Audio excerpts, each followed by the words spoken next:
Welcome to Living in Connection, where we explore the nature of physical and non-physical reality and what that means in your life.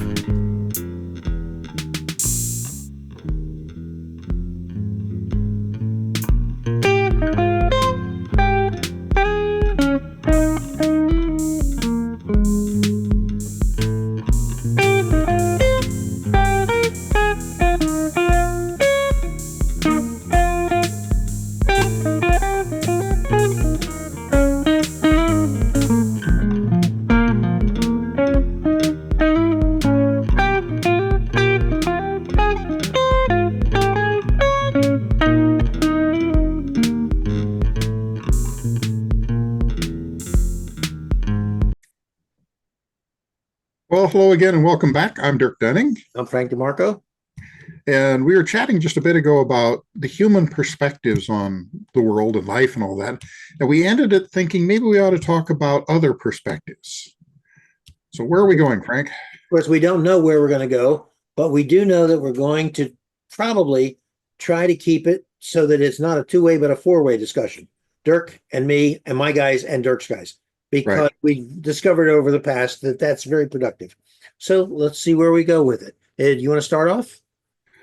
Well, one of the things you ended with is the idea of, experiencing the world and having that information reported to all that is, say from the view of blades of grass or insects or whatever. And not so much or, but and. Yeah. My sense that I was getting was everything: clouds, trees, mountains, insects, politicians, everything reports to the other side, and then reports sounds a little too formal, but what the non 3D aspect of ourselves gets, I think we have to call feedback. But since we're a part of that non 3D part, are we getting feedback from feedback? Undoubtedly. And Well, if it's so, what are we? interesting if we consider each of us as individuals and then all of these other things as, if you will, individuals, Mhm.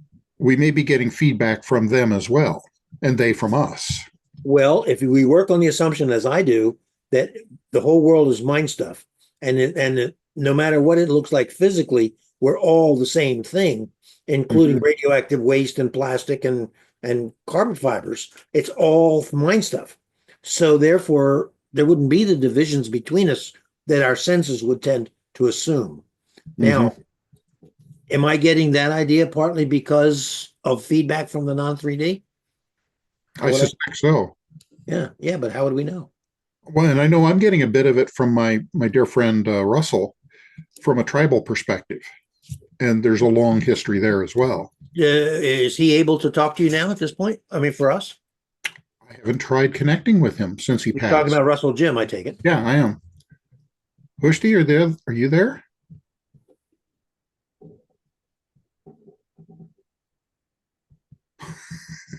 I get a sense of him, but I don't hear him speaking to me at all. Well, he may be more interested in listening at the moment. Yeah, it could be. All right. I haven't that I can't tell you how good that feels to actually reconnect with him, even if just feel it. I think many people feel like their lives and they themselves are insignificant, that they do not have a platform, they don't have a megaphone, nobody knows what they really think, nobody cares, in one sense. Even if they're in a warm family or have a bunch of very warm friends, they still feel alone, because that's what the senses seem to report to us.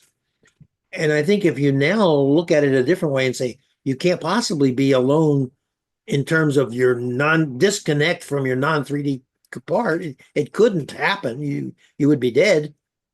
If they look at it that way, how much more hopeful the world is, but it's still a puzzle. What am I contributing? I remember, when Rita Warren was old, I've told you this many times, and she would look at me and she'd say, I don't know why I'm still here, because she considered that her life was over, couldn't see that she was contributing anything or had any potential to contribute anything.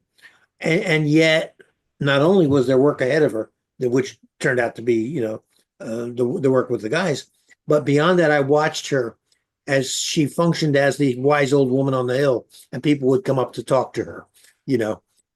I doubt if she ever really considered that as Mhm. Well, I mean, I don't know. I mean, maybe she did realize it was meaningful, but you see my point.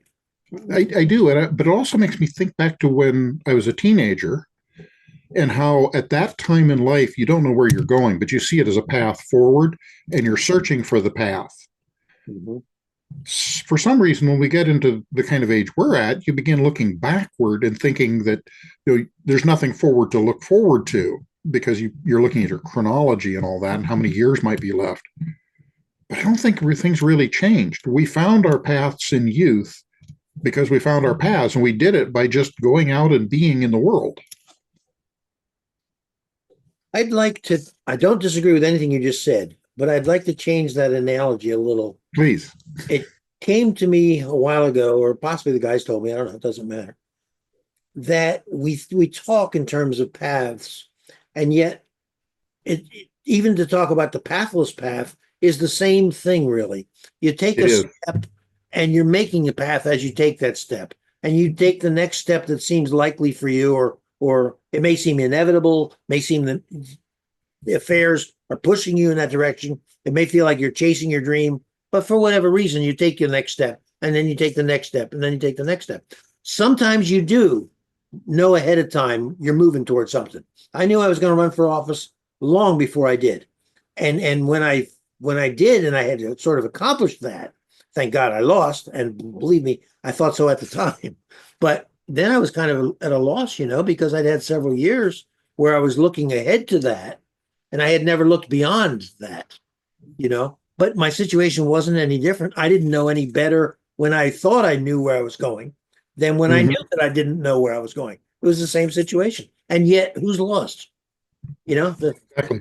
No, I think you're saying exactly where I was going as well, that it looks like we have a particular path when we're in youth and going forward. I'm going to be, whatever this is, electrician or executive or whatever it is. Yeah, yeah. But the reality is you're always choosing your path as you go along and changing all of what comes next. And it's only looking backwards that we think that there was a defined path, and that actually is an illusion, I think. Oh, yes, I agree with you. In fact, I'm not sure that I ever really thought. I thought of a couple of things that I knew I would do, but I never could. uh, I never could make sense of my life prospectively the way I can make sense of it retrospectively. Right. Looking forward, it was always a blank and it was always confusing, and it always felt like I was making it up as I went along, which indeed I was. Looking backward now, I can say, well, I didn't have that in mind, but this was clearly going to lead to this, which led to that. But I didn't know that. And it's an open question in my mind whether the non 3D knew it either, because they're Mhm. telling me we're always on plan B. They don't ever say this is the path and you got to stay on this path. They're going, well, choose and we'll give you more options after you've chosen. Well, and now as I look back on my life, one of the things I see is without regard to the path that I took, I see the course of my life having a different path throughout that was always there that I didn't even realize I was on. Had you chosen it yet, or had you concentrated on it? Yeah. But the things about, the kind of things that we're doing now of working with consciousness and figuring out these kinds of things, I've done this my whole life without ever realizing that was actually the path. And that the things that were my career and things were incidental. They're the plan B you were talking about. Well, I wonder if it's not the rule rather than the exception that the thing that we concentrate on is really there to keep us out of trouble while the real thing that we're doing manifests. I agree. I don't know that that's what they mean by plan B, though. They weren't saying, here's the main plan, and then here's something we'll do if we have to. What they were saying is, we're always improvising because you're always taking another True. step. And it's not like you're moving off plan A because there never was a. I don't True. think there was ever a plan A. If there was, they must be awfully tired now of erasing the old plan, putting the new one in. So if we come back to the idea of other perspectives, where does that add to this? Or how No, does it that's change? good. Yeah, because I had lost track of that entirely. Let's ask the guys. You tend, understandably, to think of the world and to think of yourselves in human terms rather than humans as only one aspect of the entire world. Yep. People who are a little more open might say, well, humans are also animals, or humans are also spirits, or both. And that's true, but it's still not the same as saying humans are a part of the mind stuff that is everything. Now, the difficulty obviously is it's so broad and it's so unbounded that it's difficult for you to really get a handle on it and do anything useful with it. But it is worthwhile to remember, at least occasionally, that there is no, they were starting to say there's no essential difference between, say, us and clouds, but they backed off of that because that isn't quite what they mean. We have said many times that humans are different from all other animals in that humans consciously affect their environment, alter their environment, sometimes for good, sometimes for evil. But that's the humans change things. Animals and other things mostly maintain things. Well, you need a trickster in any story, and humans are the trickster. But it's important to realize you're not only the trickster, you're also part of the scenery. And that's, it isn't very profound, but that's what we have to say on that. My guys showed me two images, which I thought were very interesting because they changed my perspective on my memory of events. That I remember so much when I was young that I would get to places where the world got strange, not overwhelming per se, but confusing, where I couldn't quite understand why people chose to go the way they went or things like that. And I would go out into the cathedral forests of the Pacific Northwest. And I spent a lot of time there. And for me, I've told people, for me, that was my church, was the cathedral forests. They're all gone now. They've all been destroyed. And that was a horrible lament. And so I go back to that time in the cathedral forest, and what I realized, it wasn't about my perspective within that forest of seeing things and feeling them in myself. It was reaching out and feeling from the perspective of the forest itself, that I was becoming one with that entire place. You were becoming like a spokesman for those who had no voice. Of a sort. Not we don't mean that politically. We mean it, you put it into human mind stuff, which could go into the. And I could never really relate that to people of what that felt like or what that really was. And I didn't understand. And now I get a better idea. The other image they showed me was standing on top of Gable Mountain in eastern Washington and feeling 10,000 years of history of the tribes there and the ceremonies and whatnot, and feeling the land out beyond me. And it wasn't just experiencing that from my perspective outward, it was feeling it as part of the land itself. It was actually not quite that either. It was the land and the people as one. Yeah. All of it, yes. Which is how they experienced the world. Now, when you were talking, I don't know if this is them or me, and it really doesn't make much difference. I mean, it doesn't, because how do I know what's my idea, But I got the sense of when you were talking about how they've destroyed all the forest, it's an old story. The Christian missionaries, I think it was, chopped down the sacred oaks in Germany in the 500s or whatever it was.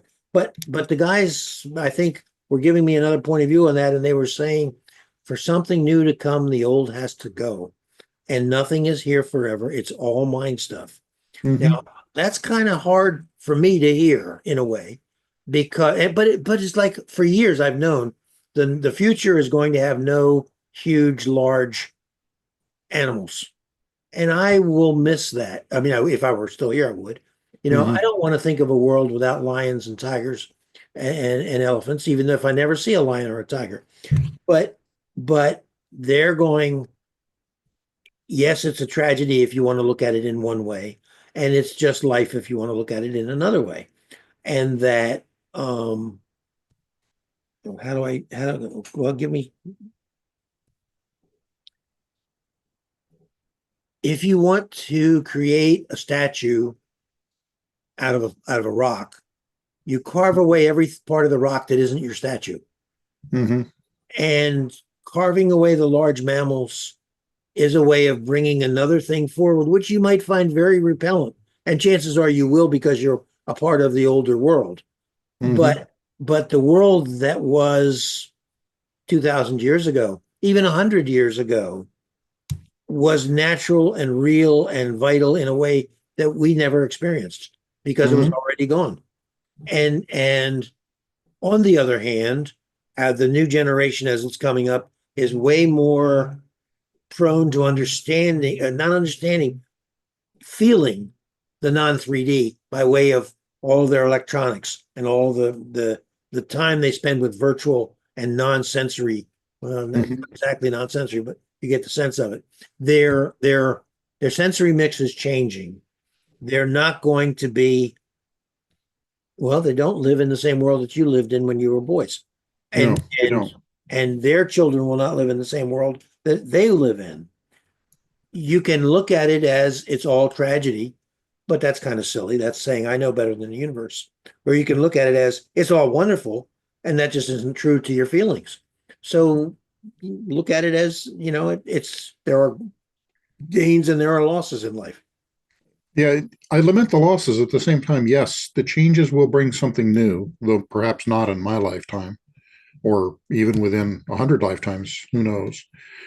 But the other thing that's interesting is that we see it playing out even in our own lifetimes that I have watched and heard as language has changed. Not just the words. I remember it really struck me here about 2 years ago that I went over to a local store and I was listening to the young folks talking about the name of the place. And very clearly to me, what they said was CBS. The store is CVS, but the pronunciation of that consonant is drifting. And so their distinction between it is not in the same place that mine was. That's just one example, but I've heard many of them like that, where the language that I learned as a kid comes from the middle 1800s because of the Well, way my family worked. and the grammar that we learned is Right. now, if you use the grammar correctly, they think you're wrong. They'll Mhm. say with you and I, and that's just flat wrong. But it's just so common now that if you say with you and me, they think you've made a mistake. Right. Yeah. And you also get it in things where the sentences now are very short, very staccato. Whereas I remember when I was a kid, particularly language, it was not uncommon for sentences to have 40 or 50 words. Well, now look at that because see, your sensory balance has changed.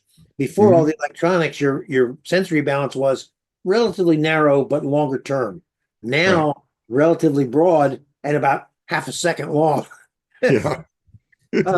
You said that they were blurring the distinction between V and B. That's very Yeah. interesting. That's what Spanish does. And I that may don't. be where it's coming from. Well, but you said this was in where, Washington State? This is in Oregon, but Oh, remember, in Oregon. Oregon has a large Hispanic population. Okay, well, maybe that's why then. Maybe that's Yeah. why. But it's something that people don't think about this. They think of language and other things in culture as being static. Oh, I think Ah, Dirk, they think most things are static. They don't right. have a sense of flow. It's all flow. Hmm.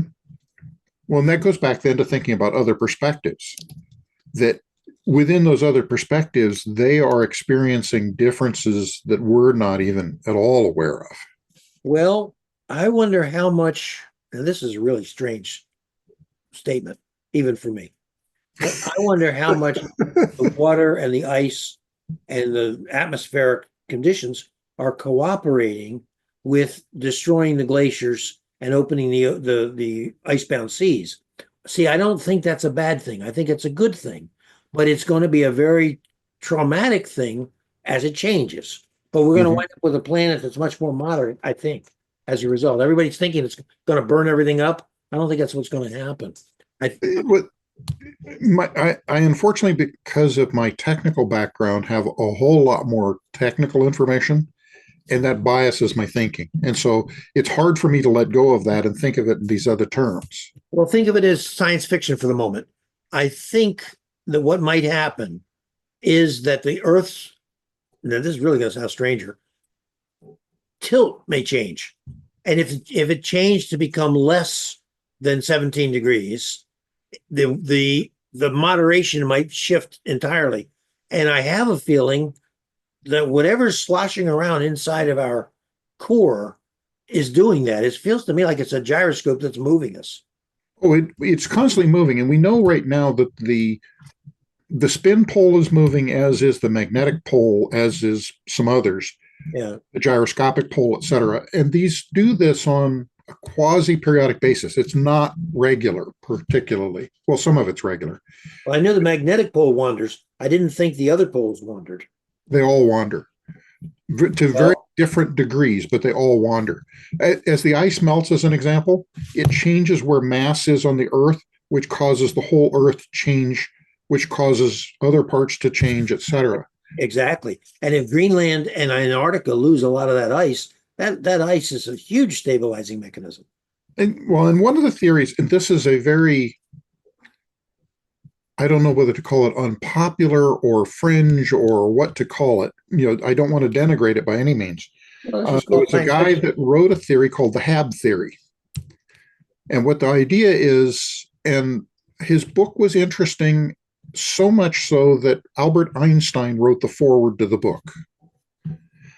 And basically what the theory is that periodically, on the order of like every 50,000 years or something like that the Earth tips about 30 degrees on its rotation.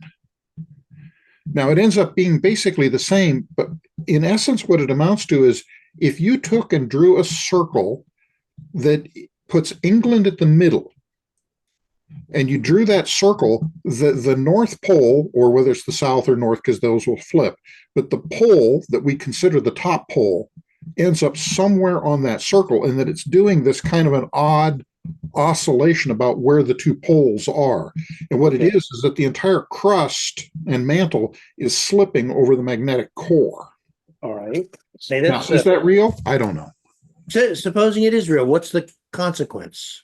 Well, what you end up with is what he was theorizing is trying to explain how it is that woolly mammoths in Siberia, as just one of hundreds of examples, are eating buttercups, which is clearly a spring thing. And in a moment later, they are frozen solid and they haven't even digested the plants. Yes, I know that. Yes. All right, let's ask your guys, or should we ask? Well, let's ask yours first. What's their thinking about my intuition that we're going to lose a lot of this ice and it's going to change, and the ultimate result, besides being larger, higher water levels, the ultimate result will be a more temperate planet. What do they think about that? I'm having troubles with this, and here's the reason why, is that I have thought so much about this that I can't tell what's me and what's them. That's all right. Go ahead, though. So let me tell you what I think it is, and then I'll see if I can't have them say yay, nay, or whatever. So what I think is coming, and I brought this up with some of the climate scientists in the 1990s, mid-90s, was that if you look at thermodynamics, which has to do with energy balances and forces and whatnot, if you look at our atmosphere, we currently have 3 atmospheric cells where air rises over the equator and sinks at about 45 degree north and then goes back south, and it creates a circulation. Sure. The next cell is like a cog wheel that goes the other direction, and it's up about 60 degrees north to 45. This is the Hadley and Ferrell cells. At the top, you have cold air falling at the pole because of the cold of the pole, and then rising at 60 degrees. It's the third cogwheel. Right. You can't have even numbers because that puts heat rising over the cold point. So it's always going to be 1, 3, or 5. It's going to be an odd number. But that as heating is occurring on the Earth, we're losing the cold pole, the driving force of that. And that what I think is going to happen is we will see the whole expansion of the Hadley cell all the way to the pole. And there are forces of Coriolis forces, another thing, that fight this. And what we end up with is one circulation where everything becomes more similar. We lose a lot of the difference, which is kind of what you were saying. Now, if I take that and try to set it aside, now let me see if what they've got to say. You guys want to weigh in on this? He said, well, sort of, but none of that is actually right. All of it has grains of truth within it, and given enough time, yes, those will play out. But what you will see is something that's much more complex than that as the system destabilizes and becomes intermediate between those things. Yeah, I don't think you and I will live long enough to see the new Right. steady. So they're saying there is an overarching concept that maybe they could give us at some point, but it would be not what I said, not what you said, but they might be the parts of it. Right. They're components of what's going on. They also say that the pole thing, that's not quite right either, but there is a huge lump of truth in it. Or lump? Well, that's all right. But what huge aspect. The idea, this is the one aspect of it, is the Herbert Allen Boardman theory. I forget what the guy's name was who came up with this idea. And he's trying to explain huge amounts of data, this real science data that just doesn't make any sense. But in doing that, he created a theory that is so far away from the mainstream that he was just routinely ignored and rejected. Oh, sure. Which is common. That doesn't make him right or wrong. It just makes it one of those things that's been forgotten. And they're saying that's not quite right either, but there are aspects to it that are right. That things are not as stable as we think they are. I always work on the assumption that everything is provisional, that it's all changing. Let me ask your guys, if we can. Hard to find the right way to say it. What's the non-3D's role in the way the 3D changes, whether it's geology or anything else?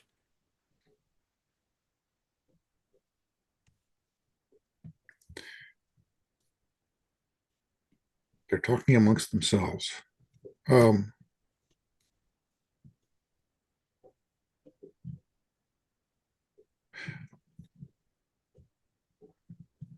don't know how to say that. This is a strange feeling. Okay, they're going to try and simplify. To the large degree, from the way that you think about things, they try to not intervene and to allow the events to go the way that they, of their own course, will go. Though they can intervene, in doing so, it ends up changing things in ways that do not necessarily take us to where we should go. Yes, yeah, I understand that. Do they have preferences? Largely, no. Okay. That all paths will get us to useful outcomes. And they're actually echoing back to my own life of one of the things I have not lamented, but I thought a lot about is how in my life I had many different paths possible at different times. And I made choices along the way. And I wondered a lot about what would have happened if, going back to those various branch points. Right. And they're saying that all of those, as far as they're concerned, are equivalent. That which one we took it was more important that we make the choice than the choice that we made. I'm always saying that. I don't care what choice you make, but I want you to make the choice, not some robot. Yeah. Right. All right. Well, and that has to do not with the path, but with the experiences along the way. Sure, because that's realer, in my view, anyway. Our being, well, even that though, I was going to say our being is realer than the 3D world around us, but the 3D world around us is us as well. So you can't really make a meaningful statement that way. And for anybody who may ever be listening to this, I would suggest to them, we're speculating here on things that we're uncertain about, but that's part of the joy of it, is trying to figure out what the world is and how it functions based on what we can see, knowing that we're going to get it wrong, but that it's interesting to see the different possibilities and where it may take us. And if you like certainty, you're on the wrong channel. Yeah. I love certainty, but at the same time, I also love chaos. So who knows? There was some Englishman I think he was in the House of Commons, and he said to another, he was an older man, he said to another MP, I would love to be as certain of anything as that young man is of everything. Well, I think the other aspect of that is if anybody's listening to this and they're looking for revelation and certainty, you've tuned to the wrong channel. It's true. But you might learn something if you stick around. And Well, having better than that, you may figure out something that we haven't figured out or that we've touched on that we were not able to understand. And you what can are tell you saying? I thought we had it all taped. Come on. we've got it all down perfect, man. Yeah, A exactly. book of Frank. All right. Well, another fine mess you've got me into, as Ollie used to say. Or was it Indeed. Stan? I don't know, one of them. Well, and have a great afternoon, everybody. Okay. And we will see you the next time. Next And time. I'll see you the same way. All right. Take care. If you enjoyed this episode, please press like. Please press subscribe to stay informed of new episodes as they appear. We would love to hear from you in the comments section below, and we wish you the very best in connecting with your own guidance.